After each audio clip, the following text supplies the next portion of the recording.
po yung withholding tax na tinatawag. Anong pinagkaiba nung sa ITR, dentist profession?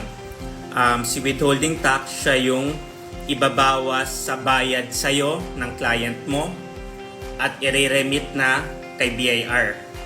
Dahil required yon sa client mo, nire-require siya ni BIR na gawin yon. And then, ayun, syempre, for example, meron kang service fee or professional fee na 100,000.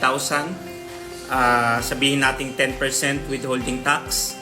Ang mare-receive mo na lang, 90,000, yung 10%, which is 10,000, i-remit na agad kay BIR. Ikaw naman, pag nag-file ka ng ITR mo, dapat yung 10,000 na binawas ng client mo, bibigyan ka niya ng certificate.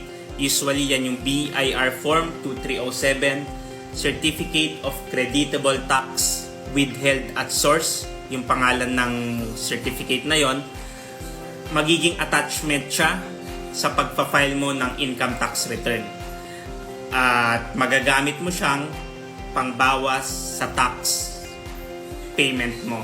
If you are a freelancer at meron kang concern or question regarding freelancers BIR registration and freelancers tax compliance, comment mo lang yan at sasagutin ko yan.